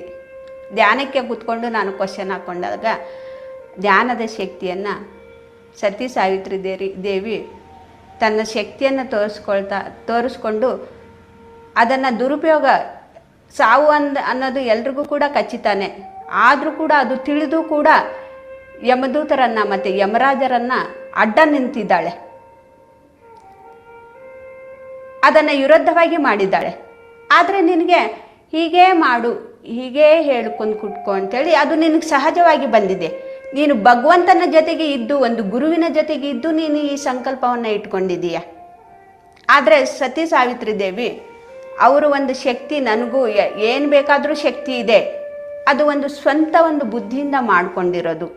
ಸ್ವಂತ ಬುದ್ಧಿಯಿಂದ ಮಾಡೋದಕ್ಕೂ ಭಗವಂತನ ಜೊತೆಗೆ ಇದ್ದು ಮಾಡೋದಕ್ಕೂ ತುಂಬ ಅಜಗಜಾಂತರ ವ್ಯತ್ಯಾಸ ಇದೆ. ನಾವು ಧ್ಯಾನದ ಶಕ್ತಿ ಪಡ್ಕೊಂಡಿದ್ದೀವಿ, ನಮ್ಮಲ್ಲಿನೂ ಕೂಡ ಇದೆ, ಎಲ್ಲ ಶಕ್ತಿನೂ ಕೂಡ ಇದೆ. ಆದರೆ ಅದು ನಾವು ದುರುಪಯೋಗ ನಾವು ಮಾಡ್ಕೋಬಾರ್ದು, ನಮ್ಮ ಸ್ವಂತ ಬುದ್ಧಿಯಿಂದ ನಾವು ಉಪಯೋಗ ಮಾಡ್ಕೋಬಾರ್ದು. ಒಂದು ಭಗವಂತನ ಸಾಂಗತ್ಯದಿಂದ ಇದ್ದು, ಒಂದು ಗುರುವಿನ ಸಾಂಗತ್ಯದಿಂದ, ಅವರ ಒಂದು ಮಾರ್ಗದರ್ಶಕದಿಂದ ನಾವು ಮುಂದೆ ಹೋಗಬೇಕು. ಎಷ್ಟೋ ದೇವಾನುದೇವತೆಗಳು ಸಂಹಾರ ಮಾಡಿರ್ಲಿಲ್ವಾ ಅಸುರರನ್ನು? ಮತ್ತು ಯಾಕೆ ಅವರು ಆತ್ಮಸ್ಥಿತಿಯಲ್ಲಿ ಮುಂದೆ ಹೋದರು? ಯಾಕೆಂದರೆ ಅವರು ಒಬ್ಬರೇ ಅವ್ರ ಬುದ್ಧಿಯನ್ನು ಉಪಯೋಗ ಮಾಡಿಕೊಂಡು ಅಸುರರನ್ನು ಸಂಹಾರ ಮಾಡಲಿಲ್ಲ. ಅವರು ಪಾರ್ವತಿ ದೇವಿ ಅಸುರನನ್ನು ಸಂಹಾರ ಮಾಡಿದ್ರೂ ಕೂಡ ಯಾಕೆ ಆತ್ಮಸ್ಥಿತಿಯಲ್ಲಿ ಮುಂದೋದ್ರು? ಯಾಕೆಂದರೆ ಪಾರ್ವತಿ ದೇವಿಗೆ ಜ್ಞಾನ ಇದೆ. ಎಲ್ಲ ದೇವಾನುದೇವತೆಗಳು ಕೂಡ್ಕೊಂಡು ಮೀಟಿಂಗ್ ಮಾಡಿದ್ದಾರೆ. ಈಗ ಮಾಡೋದ್ರಿಂದ ಹೇಗಿರುತ್ತೆ, ಈಗ ಮಾಡೋದ್ರಿಂದ ಹೇಗಿರುತ್ತೆ. ಒಂದು ಗುರುವಿನ ಸಂಘದಲ್ಲಿ ಇದ್ದು, ಒಂದು ಭಗವಂತನ ಸಂಘದಲ್ಲಿ ಇದ್ದು ನಮ್ಮ ಧ್ಯಾನದ ಶಕ್ತಿ ಉಪಯೋಗ ಮಾಡ್ಕೊಳ್ಳೋದಕ್ಕೂ, ನಮ್ಮ ಬುದ್ಧಿ ಉಪಯೋಗಿಸ್ಕೊಂಡು ನಮ್ಮ ಧ್ಯಾನದ ಶಕ್ತಿ ಉಪಯೋಗ ಮಾಡಿಕೊಳ್ಳೋದಕ್ಕೂ ತುಂಬ ಅಜಗಜಾಂತರ ವ್ಯತ್ಯಾಸ ಇದೆ ಫ್ರೆಂಡ್ಸ್. ಹಾಗಾಗಿ ನಾನು ಯಾಕೆ ಹೇಳ್ತೀನಿ ಅಂದರೆ ಪದೇ ಪದೇ ನಮ್ಮ ಧ್ಯಾನವನ್ನು ನಾವು ಒಳ್ಳೆಯದಕ್ಕೋಸ್ಕರ, ಧ್ಯಾನದ ಶಕ್ತಿಯನ್ನು ನಾವು ಒಳ್ಳೆಯದಕ್ಕೋಸ್ಕರ ಉಪಯೋಗ ಮಾಡ್ಕೊಳ್ಳೋಣ. ಒಂದು ಗುರುವಿನ ಜೊತೆಗೆ ಇದ್ದು, ಒಂದು ಭಗವಂತನ ಜೊತೆಗೆ ಇದ್ದೇ ನಾವು ಇದನ್ನು ಮಾಡಬೇಕು. ಸಹಜವಾಗಿಯೇ ನಾವು ಮಾಡಬೇಕು. ನಮ್ಮ ಬುದ್ಧಿಯನ್ನು ಉಪಯೋಗಿಸ್ಕೊಂಡು ಯಾವುದು ಕೂಡ ನಮ್ಮ ಶಕ್ತಿಯನ್ನು ವ್ಯರ್ಥವಾಗಿ ನಾವು ಕಳಿಬಾರ್ದು. ನಮ್ಮ ವರಾನೇ ನಮಗೆ ಶ್ರಾಪ ಆಗತ್ತೆ.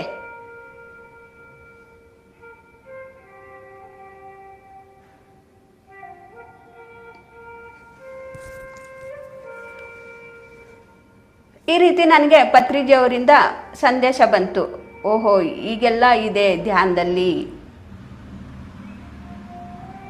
ನಾವು ಯಾವುದು ಕೂಡ ಎಷ್ಟೇ ಒಂದು ಶಕ್ತಿ ಪಡ್ಕೊಂಡ್ರೂ ಕೂಡ ಧ್ಯಾನ ಮಾಡ್ತಾ ಮಾಡ್ತಾ ಒಂದು ಗುರುವಿನ ಒಂದು ಅನುಗ್ರಹ, ಒಂದು ಭಗವಂತನ ಒಂದು ಅನುಗ್ರಹ, ಅವರು ಒಂದು ಸಂಘದಲ್ಲೇ ಇದ್ದು ನಾವು ಮಾಡಬೇಕು. ನಾನು ಯಾವಾಗಲೂ ಕೂಡ ಪದೇ ಪದೇ ಹೇಳ್ತಾ ಇರ್ತೀನಿ, ನಾವು ಭಗವಂತನ ಜೊತೆಗೆ ಇದ್ದು ಏನೇ ಕರ್ಮ ಮಾಡಿದ್ರೂ ಕೂಡ ಅದು ಅಕರ್ಮದಿಂದ ಕೂಡಿರುತ್ತೆ. ನಾವು ಕರ್ಮ ಮಾಡಿದ್ದೀವಿ.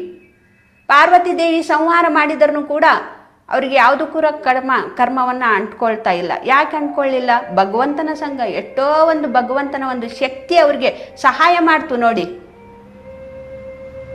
ಪಾರ್ವತಿ ದೇವಿ ಶಕ್ತಿ ಒಂದೇ ಅಲ್ಲಿ ಅಸುರರನ್ನು ಸಂಹಾರ ಮಾಡೋದಕ್ಕೆ ಪಾರ್ವತಿ ಶಕ್ತಿ ಒಂದೇ ಅಲ್ಲಿ ಬೇಕಾಗಿಲ್ಲ. ಎಷ್ಟೋ ಒಂದು ದೇವಾನುದೇವತೆಗಳ ಒಂದು ಶಕ್ತಿ ಒಂದಾಗಿ ಅದನ್ನು ಸಂಹಾರ ಮಾಡಿರೋದು, ಒಬ್ಬರೇ ಅದು ಮಾಡಿರೋದಲ್ಲ.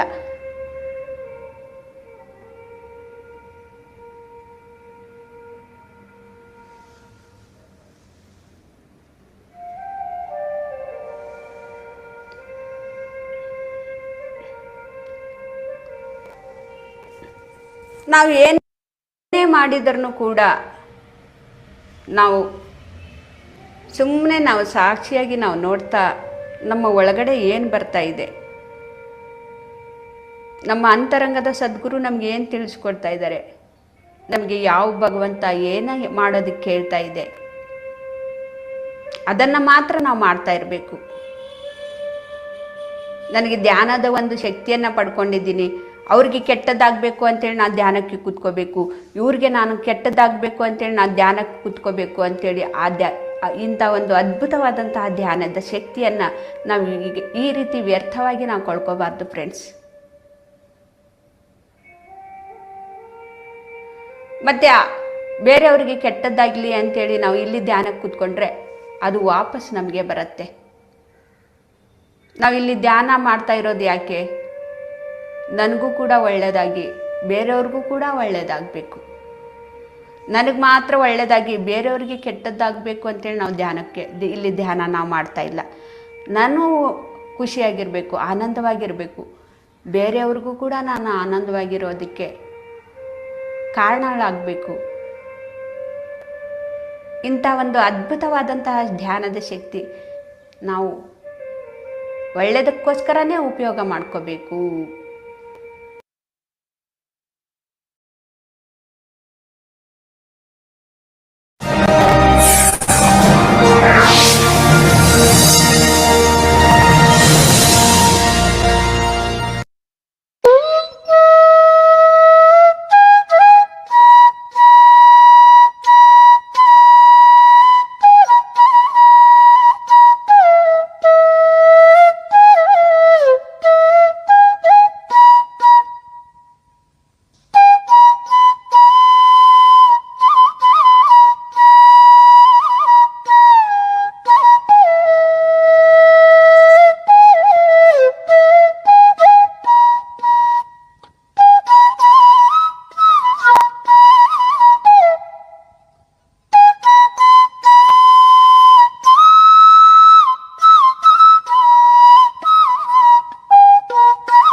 ಕೇವಲ 1 ನಿಮಿಷ ಸಹಜವಾಗಿ ನಡೆಯುತ್ತಿರುವ ಉಸಿರಾಟವನ್ನು ಗಮನಿಸ್ತಾ ಇರೋಣ ಫ್ರೆಂಡ್ಸ್. ಯಾವುದು ಕೂಡ ಯೋಚನೆ ಬೇಡ. ಇಂಥ ಒಂದು ಸೂಕ್ಷ್ಮತೆಯನ್ನು ನಾವು ತಿಳ್ಕೋಬೇಕು.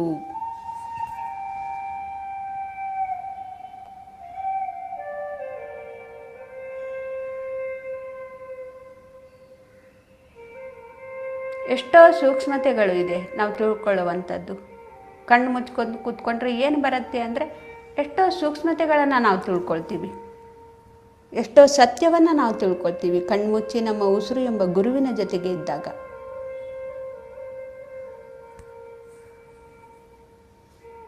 ಎಷ್ಟೋ ಆಗುವಂಥ ಅನಾಹುತಗಳನ್ನು ನಾವು ತಪ್ಪಿಸ್ಕೊಳ್ತೀವಿ ನಮ್ಮ ಉಸಿರು ಎಂಬ ಗುರುವಿನ ಜೊತೆಗೆ ಇದ್ದಾಗ.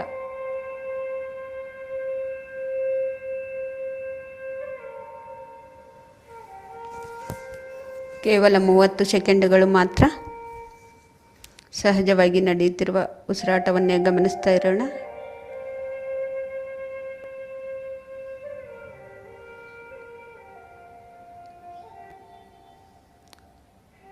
ನಾವು ಧ್ಯಾನದ ಸ್ಥಿತಿಯಿಂದ ಸಹಜ ಸ್ಥಿತಿಗೆ ಬರೋಣ ಫ್ರೆಂಡ್ಸ್. ಕೇವಲ 10 ಸೆಕೆಂಡುಗಳು ಮಾತ್ರ ಧ್ಯಾನದ ಸ್ಥಿತಿಯಿಂದ ನಾವು ಸಹಜ ಸ್ಥಿತಿಗೆ ಬರೋಣ.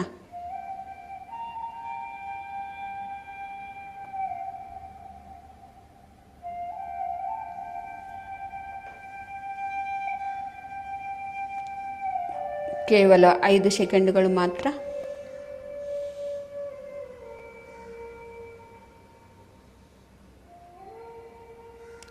ಓಕೆ ಮಾಸ್ಟರ್ಸ್, ನಿಮ್ಮ 2 ಕೈಗಳನ್ನು ಬಿಡಿಸ್ಕೊಂಡು ಕಣ್ಣಿನ ಮೇಲೆ ಇಟ್ಕೊಳ್ಳಿ. 5 ಸೆಕೆಂಡ್. 5 4 3 2 1 0. ನಿಮ್ಮ ಕೈಗಳನ್ನೇ ನೋಡ್ತಾ ಕಣ್ಣು ಬಿಡಿ. ಈ ಧ್ಯಾನವನ್ನು ತಿಳಿಸಿಕೊಟ್ಟಂತಹ ಗುರುಜಿ ಬ್ರಹ್ಮಶ್ರೀ ಪಿತಾಮಹ ಪತ್ರಿಜಿಯವರಿಗೆ ನಾವು ಹೃದಯದಿಂದ ಧನ್ಯವಾದಗಳನ್ನು ತಿಳಿಸೋಣ ಚಪ್ಪಾಳೆಯ ಮುಖಾಂತರ. ಮತ್ತು ಮಾತಾ ಸ್ವರ್ಣಮಾಲಾ ಪತ್ರಿಜಿಯವರಿಗೂ ಕೂಡ ನಾವು ಧನ್ಯವಾದಗಳನ್ನು ತಿಳಿಸೋಣ ಚಪ್ಪಾಳೆಯ ಮುಖಾಂತರ. ಎಲ್ಲ ಹಾಸ್ಟೆಲ್ ಮಾಸ್ಟರ್ಸ್ಗೂ ಕೂಡ, ಎಲ್ಲ ಕರ್ಮ ದೇವತೆಗೂ ಕೂಡ, ಸತ್ಯಲೋಕದ ಮಾಸ್ಟರ್ಸ್ ಎಲ್ರಿಗೂ ಕೂಡ ನಾವು ಹೃದಯದಿಂದ ನಾವು ಧನ್ಯವಾದಗಳನ್ನು ತಿಳಿಸೋಣ ಚಪ್ಪಾಳೆಯ ಮುಖಾಂತರ. ಮತ್ತು ಇಲ್ಲಿ ಬಂದಂಥ ಎಲ್ಲ ಆತ್ಮಬಂಧುಗಳಿಗೂ ಕೂಡ ನಾನು ಧನ್ಯವಾದಗಳನ್ನು ತಿಳಿಸ್ತಾ ಇವತ್ತಿನ ಕ್ಲಾಸ್ ಮುಗಿಸ್ತಾ ಇದ್ದೀನಿ. Thank you masters, thank you.